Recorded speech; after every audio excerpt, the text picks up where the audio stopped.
I'll give you a clue. It was Grimsby. They are pressing quite well. What's happened there? You've got to be joking. Oh, sorry, no, I've done it the wrong way around. So I've drawn an arrow. I haven't seen it. Sorry. He must have a horseshoe up his ass.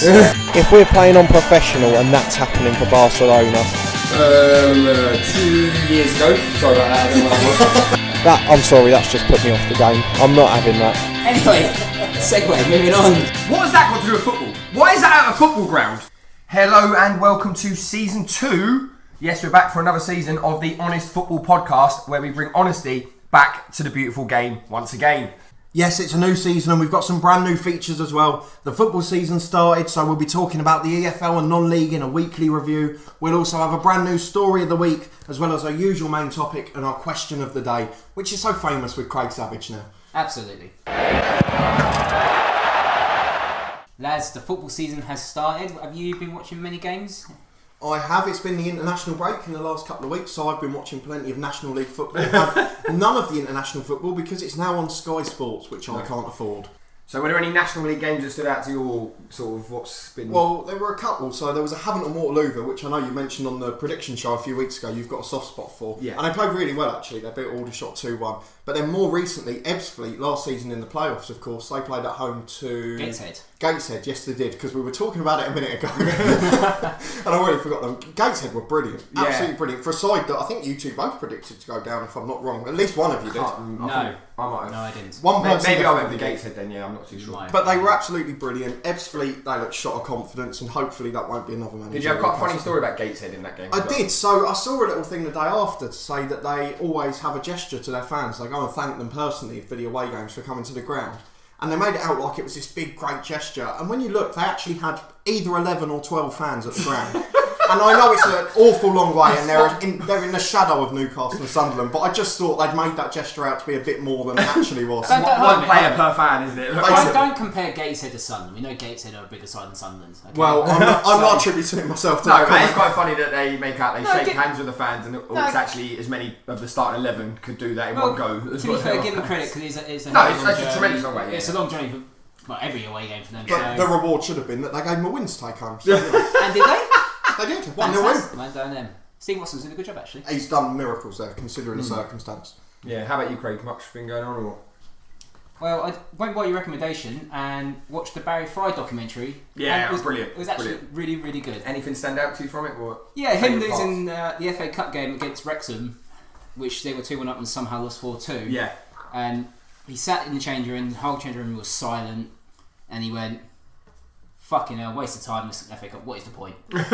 Absolutely brilliant. I love the man, absolute legend. It is on YouTube, it's worth watching. Yes. Hero of football. Hero of football. He is a hero. He's one of the epitome of EFL football. It's the sort of man that you disagree with almost all of his opinions, you still love him. I do love the exchanges between him and the players, because the players are actually trying, I won't give an example, but because if you watch it, but the players are trying to have a sensible conversation about maybe tactically where they're going wrong, and he is so inept that he just cannot answer it. He just completely disregards what they're saying, and he'll just say, you need to work harder, you need to mark him, and the bloke, they're trying to actually have a tactical conversation, and it's just completely above him, and I find that more fascinating that he was at Peterborough for as long as he was, probably knowing less than us three put together about football, and it just cracked me up. And we'll never see something like that again, because any modern day manager, forget about the in the dressing room, any modern day manager would have been sacked by October. Yeah, that's true.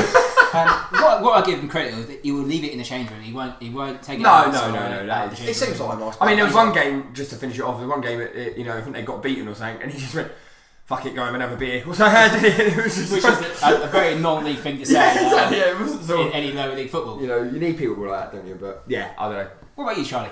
Not loads. I sort of half run the Twitter account, and we got our one and only piece of correspondence this week. Let's just say you're completely responsible for the Twitter account. So anything offensive is bound to be you. Anything on Twitter, do not post with Craig Savage. It's all Charlie Betts. I will say, usually anything we get back is either we've initiated or we maybe have put some. We're in the early days. We're trying to get people involved. But we did get a random tweet, a completely unprovoked, uninitiated, from out of the blue, about Roy Keane and his argument with Harry Arter? With Harry Arter and which is Stephen Ward as well.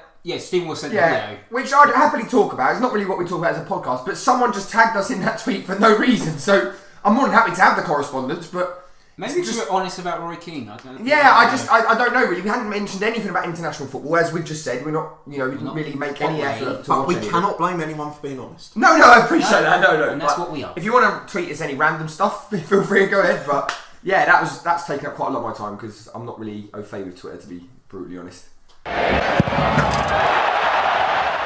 Well, this is a new feature now of the EFL and non-league review. We're going to talk about what's happened in the past week. Yeah. First thing we're going to mention is about Bolton. They were very close to going into administration. Yeah, it's quite sad, isn't it, to see a club at the heights of where they were and then played in the UEFA Cup. Yeah, exactly. Yeah. What was the debt in the end? It was I think there was something like $4 million. So they had a loan for $4 million for some mobile thing. I don't know what it was, but they pay it back by end of August. Right. Which they failed to do. Oh, okay. So the owner was trying to negotiate. Look, we'll pay off the $4 million. Yeah. Pay off. Why they didn't do it beforehand? I don't know. Yeah. But in the end, they reached an agreement to actually pay off. So Bolton won't get the 12. Was that the only debt, or was it mounting on other stuff as well? Because I'm not sure. Really. Yeah. It's probably the first one that the contract's not paid for. Right. They got the loan when they actually bought the club a couple of years ago. Right. I see. Got ya. Oh, okay. So that's that. Yeah, it's quite nice. Not quite nice. Quite fortunately, obviously. They're not a minus. One thing I would say, obviously, for my predictions, it's a very good thing because you two both had them finishing the bottom two, and Phil Parkinson's made a great start. Given the circumstances in the summer, where as you say, they had no budget, he's performing absolute miracles. I would say actually, it's been quite an interesting. I know, obviously, we're only early on, but you look at the predictions we made, and you do base it on before ball's been kicked, so hold your hands up to that. But yeah, it's been flipped on its head for me mainly. How did we not pick it's incredible, Leeds? really. The mistake we made is we did it a week and a half before the transfer window shut, which we'll learn from next year. Yeah. We'll learn from that next year. I mean, with regard to Leeds, I think for me the reason I probably didn't go was I thought that the instability they've had, it seemed like he was going to chop and change, and I still don't know if he's completely. They'll finish sixth. They won't go up. Yeah. They'll get in the playoffs this year, but I don't think they'll go up. I did a full table when I was predicted doing mine before, and I had them to finish in the playoffs, but not go up. Yeah, I don't know. I think he seems to be doing a good job, but he just. If there's a slight downturn in form, no manager's safe in especially in that club, but more so than ever really. Yeah. But yeah. Completely agree. Shall we move down to League One? Because I know you've got a story about one certain Gavin White, as you like to bang on about Northern Ireland quite a lot. So Gavin White plays for Oxford United. Plays for Oxford United. Well, the thing was, Northern Ireland had a friendly against. Can I just say this is going to be the first excellent point you make in this podcast? With a tiny bit of research. No, Northern Ireland had a friendly against. 9 episodes in. Yeah. Finally said he's got an excellent point. So obviously they played their League of Nations game. I think it was against Bosnia, wasn't it? And they got beat. Yes. And then they played Israel in a friendly. Correct. And won 3-0. 3-0. So Gavin White, who I saw play a few times for Crusaders in the Northern Irish Premier League, who have only just recently gone professional, but obviously the rest of the league is semi-professional. Yes. But I would say he was by far and away the standout player in the last 2 or 3 years that I've been watching it at least. Easily could have got a move to other clubs and stuff anyway. But the point being, he scored on his debut for the Northern Ireland, first touch of the ball, so fantastic moment for him. My issue is that he only got put into the squad in the last sort of round of fixtures, if that makes sense. After he signed for Oxford United. So he's gone pro now, he's gone to Oxford United, and obviously it seems like he's having a fairly steady start to the season with them. My issue is that he only moved there in August. It was in the August sort of period that he went there. So you're talking 6 weeks tops. And he's been banging goals in for a couple of years now. Yeah. Why did they have to wait until he went to Oxford before he was called up to the national team? My biggest problem with it as well is I'd expect better from Michael O'Neill, the manager. Yes, exactly. Because I know he didn't manage in the Northern Irish League. He was managing Shamrock in the that's Republic of right. Ireland. He did a fantastic job there. He got them into Europa League, played Spurs, didn't he? Yeah. But I mean, you would have thought that he would be looking at local talent like that and plucking them out early. And also, to be honest, it's the fact that, especially with being a friendly, I think it was been a good opportunity, not just this friendly, but previous friendlies for the league. Obviously, we're talking about cost of running a football club.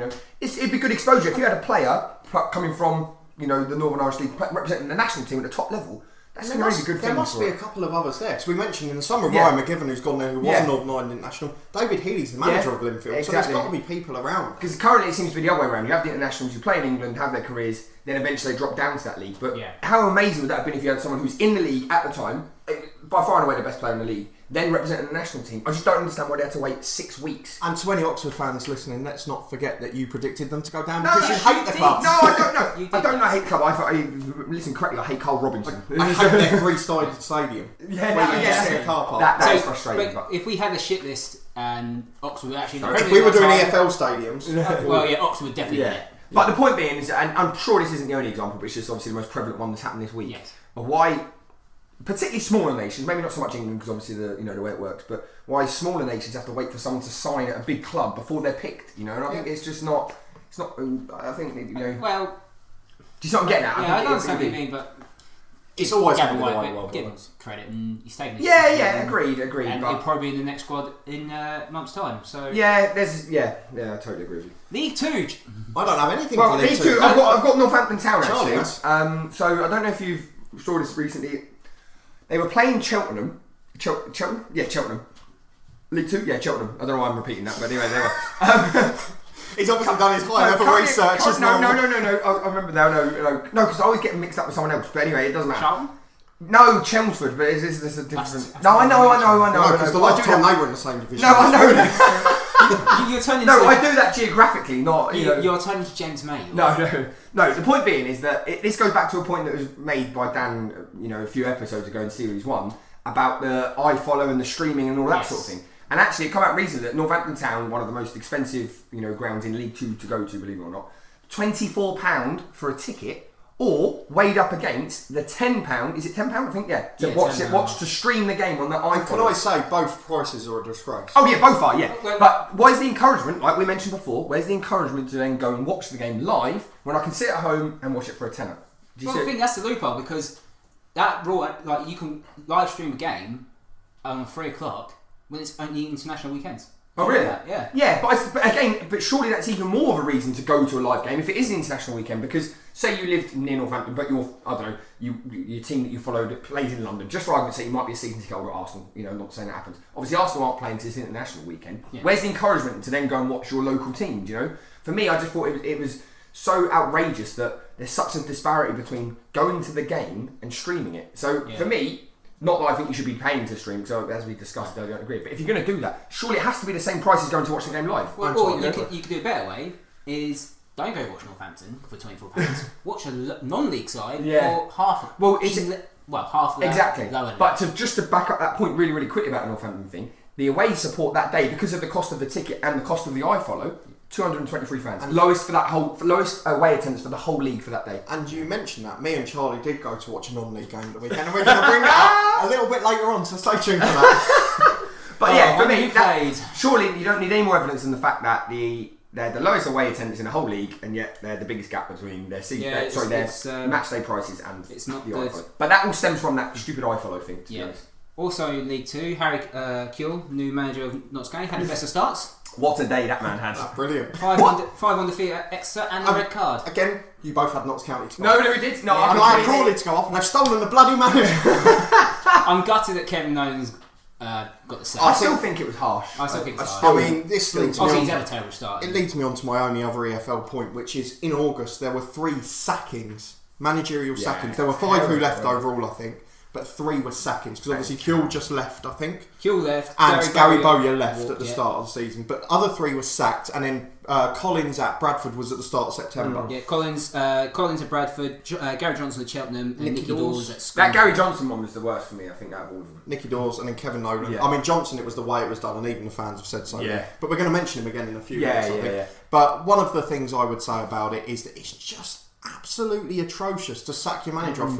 The reason we haven't started season 2 till now is because we say it's not worth looking at the table yet. So how can a manager be sacked for a poor start? Gary Johnson was sacked for a poor start. No, it's terrible. And he hasn't got a big budget at Cheltenham. Yeah, but you think about what he's done there. He's got them back up. But that's never taken into account, is it? I think that... But I always mention the season when Luton came up from the National League with John Still as a Luton fan, and we were 14th after 8 games. Yeah. He didn't get the sack, did he? No, and look what happened. We won the title with 100 points and 100 goals. Well, and I think you hit the nail on the head earlier. No league is won in August, is it? No team is relegated in August in the sense of you could lose every game in August. Last season, Plymouth, give them credit, stuck with their manager. Yes. They were in the bottom 4 just in the start of December. Start of December or Christmas, and they finished the season just missing out on the playoffs. 7 for 8. Did a brilliant job in the end, and it just shows sticking with your manager normally works out for the better. And they're doing the same thing now, Plymouth. They're actually near the bottom and they're way back up. It's good tactic. No, they're terrible in August. They've lost their captain trust, though, haven't they? But I don't. What baffles me and it really confuses me is how many times does this cycle have to happen? And yet it's almost like people who are involved in clubs. I don't know, lower owners, chairman, whatever they are. Well, they don't learn from the fact that this seems to happen again and again, and said it always blows up. Always blows they up. Panic. We've said it. It always blows up. It never works. But we've said it in every single episode. Every trend that starts in the Premier League, which is where this started, filters down, and now you've got chairman of lower league and non-league clubs who are acting in the same way as a Premier League chairman, and it's absolutely ridiculous. I do agree. I think we've got to learn, because it's a dangerous game. If clubs are spending their turnover and their fan receipts on getting rid of managers and paying compensation, it's a dangerous point. Well, that's I think it's another point which we're not trying to talk about now, but the financial implications of that are just absurd, isn't they? Paying, like, sacking a manager, you're paying him off. The club don't have much money. You pay off your manager. It's not good. Talking about managers and financial implications, shall we move on to the National League? Yeah, go I have got a cracking story from today. Go on. So, there is been a bit of problems off the pitch with Dagenham and Redbridge in the last half a year or so. Oh, yeah, I just saw this. You've just seen it? I haven't. We'll surprise Charles. I'm very surprised by this. I was very busy at work today. So obviously I predicted them to go down because they had a really tough summer. They had Peter Taylor in charge, but they had no investment. You saw them last season with John Still, they were begging with buckets. They had a game against West Ham at home, that's right, which you mentioned before. That, But today they've been taken over by an American consortium. So there are 5 members of it, 4 businessmen, I presume, and 1 former footballer. You could not guess in a million years who it is. It's unbelievable. American international goalkeeper Tim Howard. No, what a Dagenham! He is one of the 5 members of the consortium. What's the connection between Tim Howard and Dagenham and Redbridge? Well, none, clearly. All I would say... Maybe he might have worked with Peter Taylor at some point, possibly. Yeah. I don't know. I don't know, just maybe come across him. All I would say is, I suppose, to a point, this is a bit of a tenuous thing, but, you know, the area it's in and around that London area, to a foreign thing, it is still quite marketable. Do you know what I'm getting at? Like, and if you want to go to board meetings and business meetings, it's a nice place to go. You can always get a nice lunch around the corner, can't you? It always comes back to food, sorry. No, but the point being, I would never have guessed Tim Howard. You know, I mean, I'll be intrigued to know how much he personally is investing in the stomach. Probably small. I'd reckon the face of it. I'd reckon he's the footballing name, so it gets the advertisement. Yeah. As now, it's on the BBC homepage, it's on the Sky Sports homepage, which it would never be if it had just been the 4 businessmen. The thing's what it is, Tim Howard's still playing in America. Well, I was going to say, but I mean, is that really playing? I mean, in the nicest way possible. You know, the way that league runs over there is so confusing that he probably wants something a bit more stable anyway. I never understand that bloody MLS. But anyway, that's another point. The point being, like you were saying, is I think that he's probably the face. What comes off the back of that, you know, be quite interesting in terms of, you know, getting players in, things like that. Are they a bit more attractive, you know, because of that? Absolutely. So, and if they've got enough money to bring players in, which they haven't had for a few months. Another thing I got from the National League, well, I say that it involves a National League team, but the Iron Brew Cup, I don't know if you've been following this.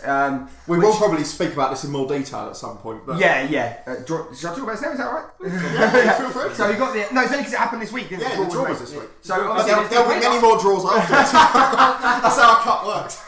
Well, they played last week. So obviously the Iron Brew Cup used to be, I think it's called the Scottish Challenge Cup. Is that right? Yes, correct. And to be honest, probably like in the same way that actually the Checker Trade Trophy has gone, which we'll talk about in a few weeks. It's gone completely stale, and they've tried to rejuvenate it. And same way, under 20s from Premier League teams and things like that. Exactly. So, but then different to the Checker Trade, they've then got teams from all over the British Isles to play. Well, before that, they brought in the Colts. Yeah, that's right. Yeah. Which is obviously your Rangers. So basically the SPFL sides, the teams, and then they use it under 21s. And then a couple of Welsh teams came in. A couple of Welsh teams came in. Then a couple of Northern Ireland teams. I didn't realise there were Republicans. No, I didn't. I had no idea about that yet. And then obviously moving on. Sutton and Bournemouth, wasn't it? Which I just found quite funny that in the Iron Brew Cup, which I also found quite amusing because they were trying to say we don't want to call it the Scottish Cup, but what's more Scottish than Iron Brew? So you know that's the name. Which we're drinking now. Yeah, exactly. Yeah. So still waiting for that sponsorship. Still waiting.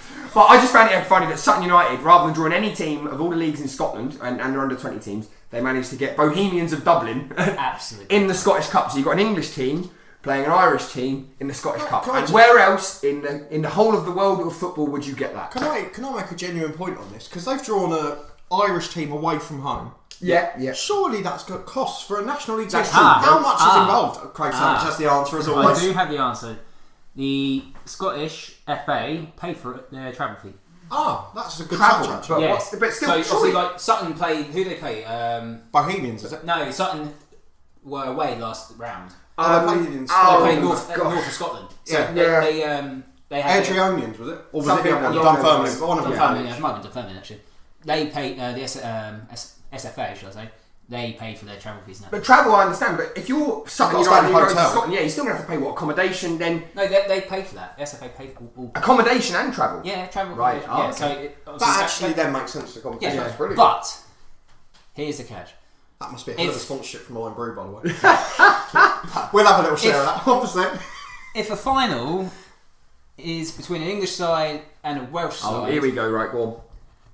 in Scotland, final in Scotland, ain't that a piss take? Because we always say this about the north of England, where teams are in the Yeah, final good at point. Wembley. Yeah. Particularly in the National League. You know, you've got United playing Liverpool or something. No, it's happened recently with the FA Cup final. And Well, I was they're thinking playing more London. National League playoff final, but No, but I'm just saying. What's that- the risk now?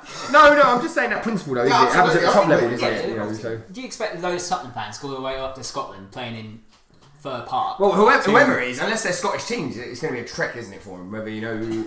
Yeah, but at the end of the day, but think about the final. Let's say Sutton do get to the final. it's worse. What if it's Ireland v Northern Ireland? Because that's both a flight across Ireland, across water, Yeah. isn't it? So, But it'd be interesting. So how do you combat that? Do you say, right, we'll have a ground that's nearest, but then it's not really this Scottish. it's not really yeah, let's have the final in Ireland for the Scottish Cup. Yeah, because No, I think it doesn't really work like that. But we'll So, see how that pans we'll out. see how it Which goes. We'll also keep an eye on happened it. this week. You know that Hampden Park will still be used, which Yes, it I've will. got to be honest, was the most boring piece of news that I've been following Oh, this week. It went You know, so Sports over the News. top. is it going to be there? Are they going to move it? Oh, Off topic here, I've got nothing against Sky Sports News, but they spent an hour building up to the press conference for that. Oh, and they ridiculous. just came out with a statement like, Yeah. yeah, it's going to be Hampden Park. well, they basically bought it from They bought it from Queen's Park, isn't it? yeah. Yeah. Which, So once this deal finishes, they can renovate the ground.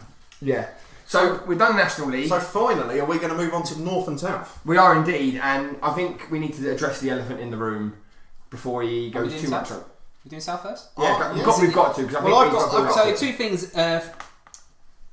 Two things in the South I've got a to couple. do with. Torquay United, new manager, Yes. Gary Johnson. We mentioned him already today. Great It's a deal. brilliant appointment. I mean, he took Cheltenham into the Football League. Forget about the fact that he had an awful 4-game start. But he did take them into the Football League. He's spoken about his vision of getting them back to the Football League, and I have no doubts about it. I've actually done quite a lot of research on Torquay for my other ventures, which has worked out quite nicely. They do need to be out. We'll of keep that, an eye don't on they? them. You know, they need someone like him. At They that level, don't it's belong in that ridiculous. level. I mean, do it's they? benefited me for this year, but long term, it's ridiculous for them to be Yeah. at that level. We're saying we've said it before with Stockport and Yeah, York that's and true, things like that. actually, It's yeah. not right, really, but they've got to earn it on the pitch. Yeah. Second bit of news: Billericay. Oh, here we go. Right. I think they're going to come up a few times today, aren't they? Yeah. We'll do a brief bit. Harry Wheeler's not the manager anymore. A very ironic story. He was sacked. Let's say whichever version of events we want to go by. I'd probably trust Harry Wheeler. He then got the job at Maidstone. This Yeah. week. Good for him. Very I good deal. love the symmetry of all of this. Go on. Yeah. And when we're going to mention Steve Watt, who was What? Steve Watt. Hey. He loves that. who allegedly, we need to say at this point, took over Billericay for 3.5 hours and Yeah. received a five-figure sum payoff.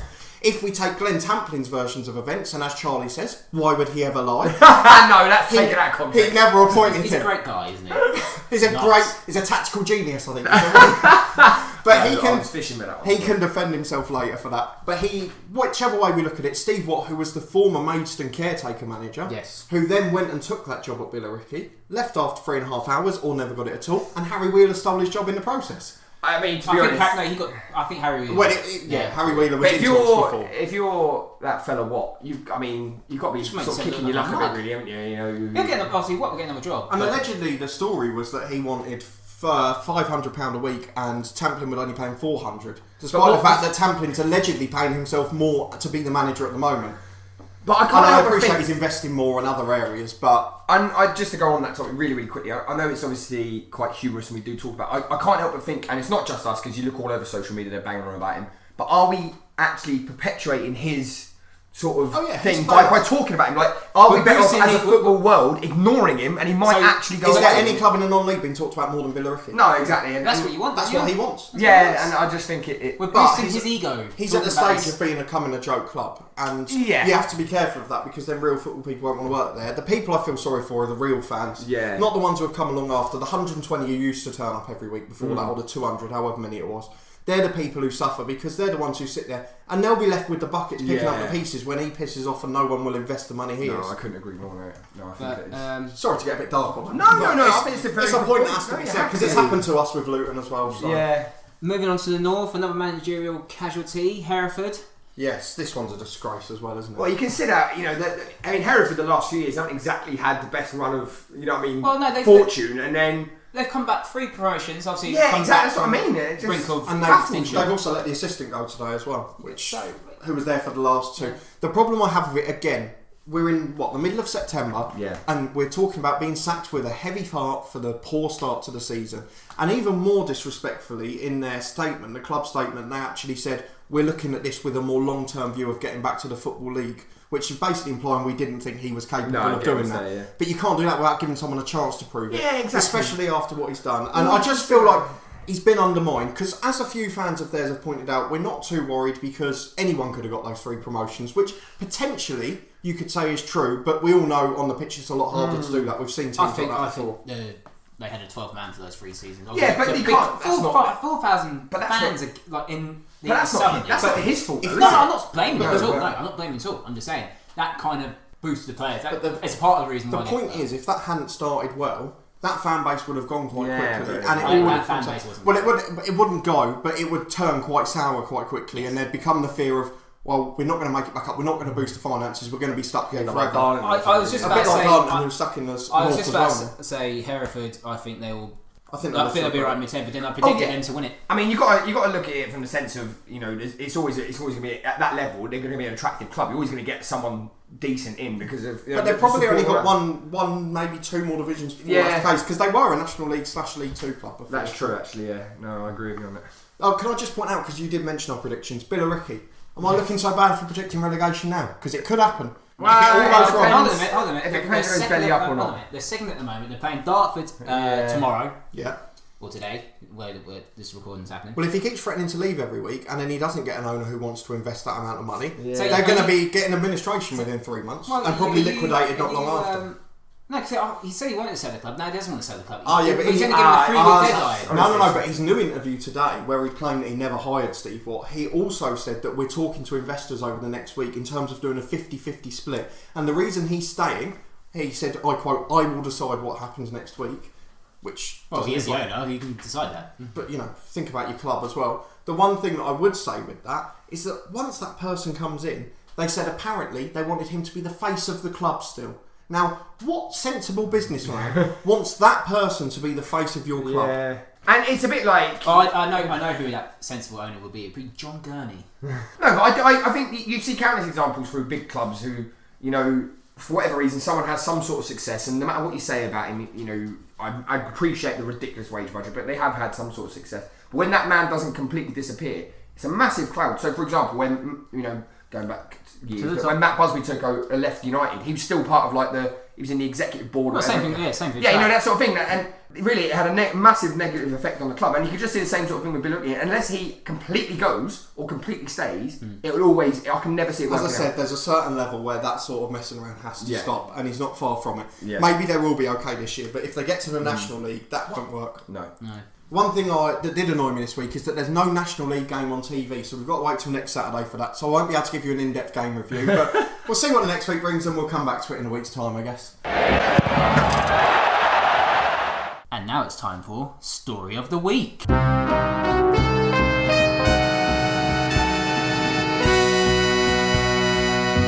Welcome to Story of the Week, where we find the most random stories of the world of football. Charlie, any stories that you thought of this week? Well, it's quite ironic that our first ever story of the week that I'm going to talk about happened in 1946, believe it or not. Oh, so keeping up with the modern world. No, the only reason it's story of the week, if I'm brutally honest, is the anniversary of this event. It's not a significant one, but it's an anniversary. It's coming up, and it's the first ever live televised football match. Okay, go on. Just before we go any further, just set the scene. You'd sort of expect it to be maybe an international, because obviously back in the day the live matches tended to be the FA Cup finals or the home internationals, but no, definitely not one of those. No, it's not. Where are we going here? We're actually going back to 1946, and we're going to Barnet versus Wealdstone. Oh. Believe it or not, that was the first ever live match. Some people think it was England versus Scotland, I think in 1938, but that wasn't actually live. That was pre-recorded and then put out a bit later. This is the first live ever football match. It was in the Athenian League, which then became a feeder for the Isthmian League, and it's sort of all amalgamated into this different Corinthians League, all of that one.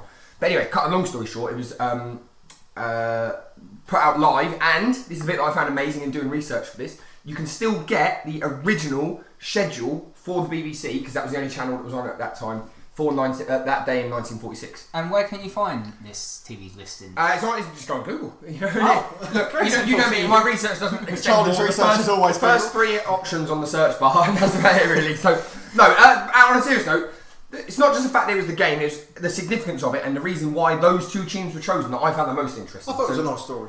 Yeah. So the reason Barnet versus Wilmstone, and they were both amateur teams at the time, although Barnet were one of the most successful amateur teams. Had recently won the whatever it was called then, but basically the FA Amateur Cup. Yes. But the reason they chose that was A, in London it was a lot easier to get a signal, of course. But B, it was actually something that we preempted in one of our episodes a while back. That the top level clubs at the time were so scared of live football taking people away from their stadiums that they point blank refused to have any live matches. How ironic that! I know exactly. Yeah. So that was something from 1946. So they went to like Division What, obviously the old Division 1, Division 2, and they kept going down the leagues trying to get games to show until eventually the Athenian League, which was an amateur league, then agreed to it. However, there is still a slight catch with all of this. So it was scheduled for 3:00 on a Saturday. Okay. Yeah. With Barnet versus Wilmstone, as we said. Do you know? Obviously, a game of football first half lasts 45 minutes. Do you know how long the first coverage of it was? Absolutely not. 20 minutes. Oh. So you got to see the first 20 minutes, and I'll bring it up in for you now. You got to see the first 20 minutes of the game. Yeah. Any guesses why you only got to see the first 20 minutes? I'm guessing it'll be something technological based on the time frame. You are completely right, Dan. It is technological. I guess what it was back in the old days when they used to film games or anything live, they only had a reel that was at a certain length, roughly around 20 minutes. Yeah. So then to put another reel on, you had to take the old one off, and you'd lose the transmission. Oh no. So rather the BBC than losing viewers and just having this blank screen while they change the reel around, they then instead to fill the gap, which I think is brilliant, from the 20th minute onwards to half time, they put on an escapologist whose name was Murray. Okay, so Murray the escapologist. Murray. And I've got this. I've got the. You know, like when you used to get the TV quick and all that. Yeah, I've got the thing. It says, "Can Murray baffle you?" All right. Oh, Murray, the I already want to watch it. Murray, the famous Australian escapologist, will escape from a straitjacket while it's suspended upside down from the roost of Alexandra Palace. So you're watching the football. Suddenly, this kicks in with him doing that. That is. One of the few reasons I wouldn't want to watch live football. Exactly. But the plot thickens ever so slightly because then what happens is obviously we have half time, second half they come out, the live transmission is back. Yes! Okay? So we're expecting maybe another 20 minutes of football, etc. No. Okay? After 20 minutes they didn't stop the game because of the transmission, having to change the feed of the cameras and all of that. They actually didn't get to finish the game, even though it's the first one ever live on TV, because it was too dark. Oh no. They actually run out of light. So it had nothing to do with technical stuff, but they had to pull the transmission. So the game would never have finished anyway? No, the game wouldn't have finished. Yeah, regardless whether the cameras were there, the game wouldn't have finished. So this was absolutely pointless. What's that? The transmission was absolutely pointless. Transmission was pointless, but it was the first ever live football match. I really like that story, and I'm glad they fixed the 20-minute reel thing before they started showing snooker live. Yeah, because then we'd be falling asleep. But yeah, so although obviously not something that happened this week, it's my it's an anniversary. His anniversary's coming up. So yeah, if you feel like watching it. Oh, do you know how much each club got for the game being shown live on TV? No. £5. Well, that's a lot of money back then. Well, yeah, a lot of money, but even then, it's still not in the grand scheme of things. Could you imagine Sky having that problem? Well, do you think how much Sky pay? £5 they got for the showing of the game. Absolutely, that's great. There you go. Right, next, go on. I've got a couple of stories. One which Charlie's very much going to help me join in with because it links back to something we mentioned earlier. The other one I'm going to mention very briefly because we can't talk about it too much legally, which is that you may have seen former famous Arsenal player Nicholas Bentner. The one who is famous for changing his number from 25 to 52. Lord Bentner. Yes, Lord Bentner decided to assault a taxi driver this week. So. So he's following the Luton philosophy. He's following Ricky Miller's philosophy from Luton. And West Brom's philosophy, probably stealing the taxi. Yeah, I mean, my worry with Ricky Miller's one is that he then is ended up in higher leagues for a little while. So I hope the same doesn't happen to Bentner. But let's get on to the main story of the week, which I think me and Charlie will. So this is the real story of the week. Charlie's one. Mine was just a nice little intro to story of the week. Yeah. Mine we can't mention too much, but I think me and Charlie will both agree that this is worthy of any story of any week. So we mentioned earlier that me and Charlie went to watch a non-league game during the international break. And who did we go to watch, Craig? I don't know, mate. Who did you go and watch? We came to watch Crawley Green Reserves. Playing Wootton Blue Cross. Yeah. Who, I happen to think, we know one of the coaches of Crawley Green Reserves. Who would that be, Craig? That happens to I be think me. he organised the corners. He did.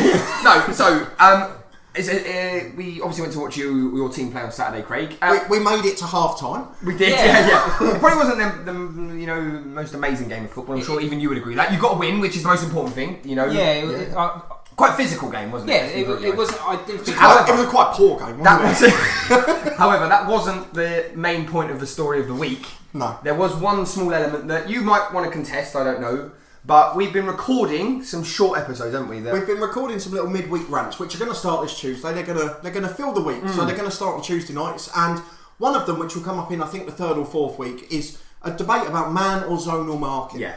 And we had quite a big debate about this. Lengthy debate. Which I'd advise you to listen to, because it's one of the few times that we talk sensibly at some point. But I was quite in favour of mixed or zonal marking, and Craig slated it, as he did most things in these midweek rants. You'll surely find out soon. And then we watched this Crawley Green Reserves corner, didn't we, Charles? And lo and behold, what happened? He lined up with the exact same setup that you'll find him slating me for 10 minutes about. And that, my friends, is story of the week. First of all, let's get this one thing perfectly clear. Yes, in a few weeks' time, you'll listen to this, but Another one of your famous clues. I'll give you a clue. Cody was talking about zonal marking that he was trying to defend, not mixed marking, because I did appreciate mixed marking, because I did say in the video that I did like it, and we defended it well. So fuck no, this. I would say, obviously whatever system you employed did work. As a coach, you should be really proud of yourself for that. However, You did slate it before. is. You will hear it on evidence. If you listen to it in a couple of weeks, you'll obviously see that. Craig, you might want to retract some of your statements. I suppose that's all I'm trying to say in a diplomatic I think it fashion. might make it a story of the week in 3 weeks' time. You might have heard it. No. You had a setup of zonal, which is bollocks. I did. I had a mix setup. No, you didn't have a mix Well, up. we'll leave that for the debate. Yeah. We don't want to have it again. But I just found it quite funny, and Charlie was standing next to me laughing his head off. So It was amusing. It's quite worrying that. Alright, the game might not have been great. It was a scrappy game. I admit that. The grass was long on one side. it was a poor side. We're saying slightly about comical about that. But- it wasn't. One of the The things fact that you you guys left at half time. I You're just supposed to be couldn't take supporting anymore. non-league. I walked 15 minutes to come and watch that. I paid for a diet Pepsi, I think You it did, was, yes, in your bar to fund the club. And I got nothing back for that 90p I spent. No. I'll be honest. Did you want a program? Part of the reason I would have bought a programme, would have given me something to do. part of the reason we went out early was actually I had to go out that evening, so that's why I couldn't. But that's not story of the week. The story of the week is the fact that you slated something that you then employed. No, clearly not. But my team won. I'm happy with the 3 points. Yeah. But there'll be a few game in a few weeks' time. We'll come watch yours. Yes. No, I concede that. I am going to warn you that they don't listen to me, so whatever you see is not necessarily what my philosophy is. No, I'm joking. No, I'm more than happy to come for you to come and watch. However, you won't see zonal marking. Back to our usual topic: manager versus head coach. Someone is a head coach on a game. Which I don't think we can bear any resemblance to real life. I'm sure it will come up as you slate me. But obviously the two options on Football Manager obviously is manager or head coach. Well, you picked head coach. No, the option is manager. There isn't a head coach option. I've manually gone to the trouble of making it myself, which is even more. Well, so I think That's the option, we do like to have meaty topics, don't we? And we've gone from our 2 topics a week to 1, so it's only fair we give this the full credit it deserves. That actually we're now not talking about a computer game. We are talking about real life football. And there's none more and relevant what is than this. basically, you hear the term banded around quite a lot in the media. Head coach, manager, even to a point, director of football, director of football operations. What is all of this? What is it? I don't know. I want to add one bit in here, because there will be a lot of people at this point say, you're not a Premier League podcast, why are you talking about this topic? Now, the reason we're talking about it is because in the last couple of years, as we mentioned so often, the trend has crept down. So obviously you can talk about big club, championship clubs, like Leeds, who obviously have employment, but Harry Wheeler, who was at Billericay recently, was a head coach, and there have been plenty of other examples in the lower end of the Football League in particular. And it's something that we need to address, really. So one of the things that in the very limited research I did, one thing that came up, now I'm not saying I agree with this, I'm just putting it out there, was that that someone suggested, not someone, there's articles written that suggested that it's a cultural difference. That what we would call a manager, pretty much the rest of the footballing world would call a head coach. So to them, they don't have managers in Europe or South America. But the problem is they have a different role. Oh, okay. So then that's, Would you classify a head coach as someone on the training ground, taking the training, all that stuff, and then classify the manager as, I've got my 3 assistants to do it, and then I'll just stand from the sidelines and then I'll observe like player management. I think the difference boils down to the fact that, particularly if we go to the European culture in Italy in particular, is that the head coach, as you say, both roles, the head coach and the manager, full involvement in the training ground. You're in charge of the playing squads, unless you're at Chelsea and Abramovich wants you to play Shevchenko. Last time we mentioned the Premier League, but that just annoys me personally. But what we need to think about with the manager is that they also manage things off the pitch as such. And I mean off the pitch as in off the training ground and outside the playing squad, which is, as we had with Wenger up to recently and people like that. So I assume that it's, if we're talking about the difference, the manager is like someone who maybe deals with contract negotiators a bit more. Not obviously isn't the only man, but has a bit more of a hands-on, hands-on approach to it, whereas a head coach is purely football. I suppose my slight issue with that as a head coach is if I'm getting players I've got to then sort of maybe form a team around. And you're not getting as much of a say. And is that, your sort of philosophy being, or you just basically being a puppet? Do you know what I mean? What's the difference? Because, you're trying to attract the player that obviously fits to your style of play, but then you get your scouts. Exactly, yeah. But you're taking that job away because you've obviously got your scouts doing that job. Yeah. And then, but I don't. Say you have a director of football, which goes hand in hand most of the time. Yeah. So the director of football will probably sort out the deal with the player. So the manager might just say, "Oh, I want this player," and then the director of football might try and get him, and the scout will take. So the manager is not really doing much. The manager might just pick the team. Yeah, go on. The biggest difference I want to make is that a lot of people seem to have this problem now because of the cultural difference, as you say, that a head coach is bad because they're given them players, as you said, exact description of what you gave. They're given players that they have no idea about and they have to coach them and make them fit into a system. The difference is that the head coach can work well because if you've got a transfer team and you're still involved in that, which does happen at some clubs. So I think Peterborough used to be one who worked like that, where they had a sort of background team who were involved in the transfers and the scouting, but the manager would have the final say, or the head coach would have the final say. Yeah, Barry Fry was obviously director of football up there. Well, Barry Fry held nearly every position. I think because at the time with Darren Ferguson, I think he might have been a head coach at some point as well. Yeah. But I just think in clubs like that, it can work really well. The problem is that in a lot of clubs, and again, it's filtering down from the top level, that's the point, where the director of football is someone employed by the chairman. Newcastle's a great example when they were in the Championship as well, where they were bought about 30 players. But they were all the director of footballs, and Rafa gets a little say, and you've seen what's happened the 2 years after, but we're not too worried about that. I suppose my next question then, going back to what you were saying a minute ago, is if we're having, if that's the clear difference between a manager and a director of football, and a head coach, is if you're talking about someone like Billericay in the Conference South, is that, that head coach, is that the same head coach that you're getting? That's what I mean. Because if you're a head coach at Billericay, are you getting any say in what Glenn Tamplin does? Absolutely not. He's making every decision, and he's probably trying to pick the team as well. Well, yeah, but I think that's. But if that's happening and it's filtering down, is that going to be the new role now, where suddenly in lower league clubs or non-league clubs, you're starting to get an extra person employed as? But the problem is, if you can't afford to do it well and build a scouting team, how can you do that in the lower leagues? Yeah, that's the thing. Because if you're then saying, well, we're going to spend our money on a director of football and a chief scout and a scout on top of what they'd normally have to make a transfer committee, then what money do you actually have left to bring the players in? Because if you think about it, you look at Europe and South America, and I'll take that point that they don't have a manager there, but with all due respect, their lower league football is not non-existent, sorry, that's completely wrong, but it's nowhere near as well supported as what it is in this country, and that's why I think there's a clear difference, and why some people are still very reticent to have the inverted commas head coach, because football in lower leagues here is so much more competitive than what it is abroad. I'm quite interested in Craig's view on this, only for the reason that generally, I know there's been the odd topic that's been different. You've been the granddad of the show. Yeah. You've had this old-fashioned view, and obviously in this country, it's always been the manager. Yeah. It's always been the manager. The manager controls the club, doesn't it? Yeah. So I'm just interested to think: do you see a way that the head coach can work, or do you just want to be the old-fashioned? It's a disgrace. Let's have managers and managers only. I don't think it's a disgrace. Like I believe in both philosophies. But I'll stick more for the manager side, not as a granddaddy way. No, I appreciate. But obviously, whatever the manager says for the players. Yeah.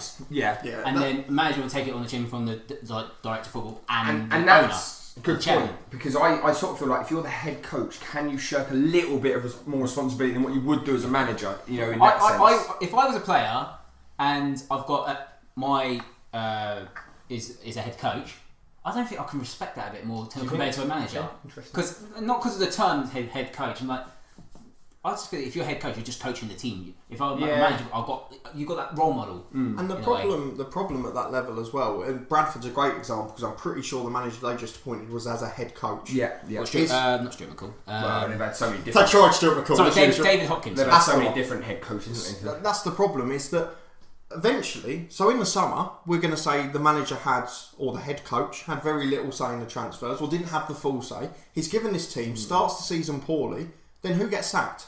Yeah, the head coach. It's never the transfer team, and that's my problem. If you're at a club where you want to work in that model, and if the head coach is willing to accept the job, that's fine. But you then cannot complain and sack the head coach when you've brought in a poor squad and they aren't working effectively. Because if you keep getting 3, 4, 5 head coaches, it proves that the players aren't good enough. Because not every coach is bad. And why did the transfer committee never get held accountable? And I'll tell you why. Because there's 4 or 5 of them and they can't afford to sack them. They're just not faceless, aren't they? But you know, a lot of those clubs, like for example, Bradford, you could ask a lot of the Bradford fans. They wouldn't have a clue who those people are. No. You know, they'll know that they exist. There's this transfer committee. But if you could say, right, name them. But always, that's with all clubs. I'm not picking on Bradford. And it's always basically like we've had it with Coventry and Charlton. They always then end up going to the owner, rightly so, because they've employed all those people. But they go to the owner for putting that structure in the club. But they don't have any clue who the people are. They're actually directing their anger. And I suppose that's why it's easier to have a proper manager involved. Yeah, I'm saying, would you, as a fan, would you want to know who the management committee is? No, but I think the point that Dan's making is more that as a head coach, you're taking the fall for a group of people. You're still taking a manager's responsibility, but you don't have the manager's authority. Yeah, that's my problem. And you'll be the one who's the fall guy for should it go belly up, not these 4 or 5 people who brought in those loanees from wherever who actually turn out to be rubbish. You know what I mean? I think also with the head, like it depends on the players might play crap, but it also the coaching has obviously got to be up there as well. Like if you can't coach a certain player, then who's going to go first? The player or the coach? I mean that goes without saying whether you've got a head coach or a manager. I would say, you know, quoting reading or whatever. I did read a book by not Alex Ferguson's autobiography, but he did a book on leadership. I read it for work today. Brilliant book, by the way. But one of the best things he said was, when it comes to coaching, the best thing he ever did was took a step back and wasn't in the thick of it, you know? Exactly. He'd stepped away and then let... but if you're the head coach, you have no choice to do. And that's the thing, That's what... I'm going to go back to Man United. I said we're not going to do Premier League. No, but that was David Moyes' problem when he took in charge of Man United. He got too involved. When you got quality players like they had... He got too involved. But I suppose as a head coach, is there part of you, obviously I've never been one, but is there part of you that's then trying to justify your position a bit more? Is that why you get more involved in the coaching? Because you think, right, if I'm taking a step back and I've got my 3 coaches doing that session, I'm not really involved in the contracts or the transfers. What am I actually doing apart from turning up on a Friday and saying, right, you 11 are starting, and that's it? A player's got to come to someone to speak to about something. Yeah, but if you're talking about a low-league club like Bradford, that's a lot of money to justify someone who basically writes 11 names on the team sheet and motivates them. There's another point to that though, which is more and more clubs are using it as an excuse to not have a manager, and they're getting yes men, they're getting coaches. So the best example I can think of were Leeds with Dave Hockaday when they brought him in from Forest Green. Oh yes, they brought him in from National. But why did they bring him in? Because they wanted a coach who was a yes man, who would just say, "I'm happy to be here. I'll go and coach like I used to at Forest Green, and I don't need any saying anything else because I don't know how to do it and I haven't done it." And things like that. And I appreciate he was a manager at Forest Green for a little while, but he started as a coach there under Pennock at the time. So, I mean, that's where it comes down to for me. And the other point, the last point I'd make on it, is that we have something similar at Luton. Again, I go back to Luton because that's my sport. They're another league club, you know more about them than And it was the same under John Still as well, but now under Nathan Jones, we still have a head of recruitment and a scouting team that work with them on the transfers. Yes. So they go and pick out young players and they go and suggest them to the manager.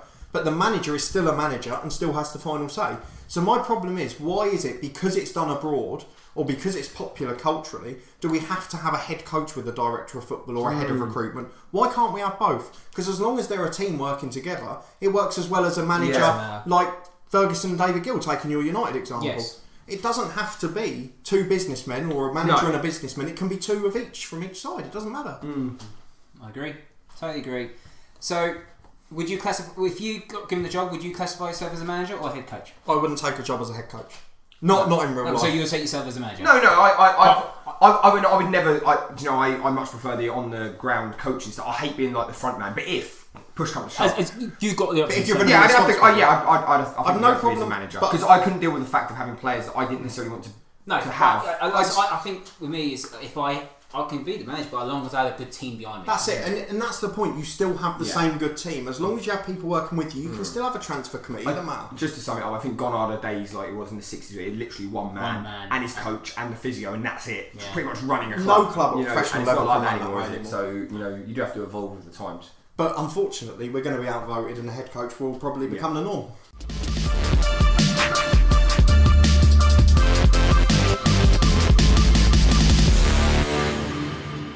Question of the day is back. That was the best feature, if I'm honest, from last series. That was one that I really, really enjoyed. It led to the most boring result, ironically.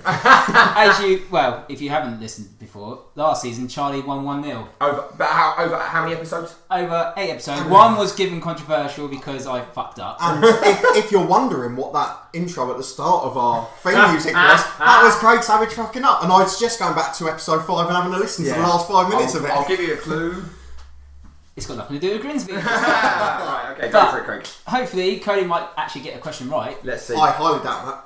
I'm going for 0-0 this time. Come on, Craig, here we go. So, EFL, it's got to do... Who has the fastest red card in EFL history?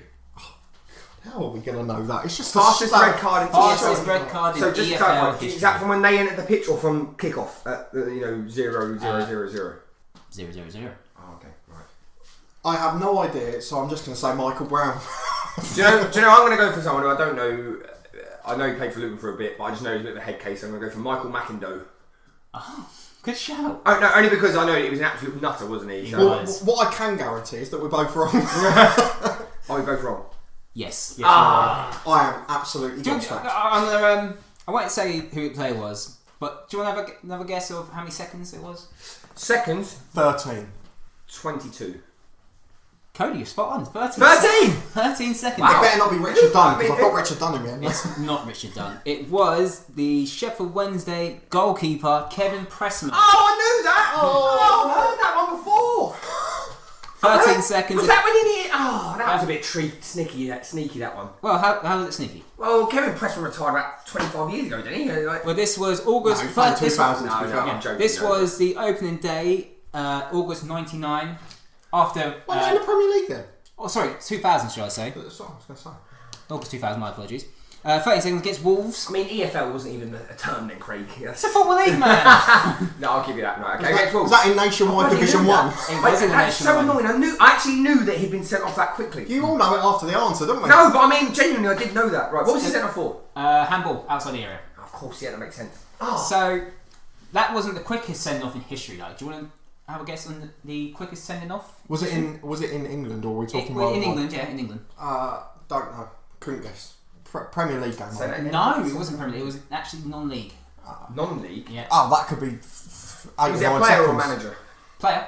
Someone slides in from the centre circle, they have a punch up and off he goes. Would we know his name? Is he No, like, you won't. Oh, okay. It's no. non-league.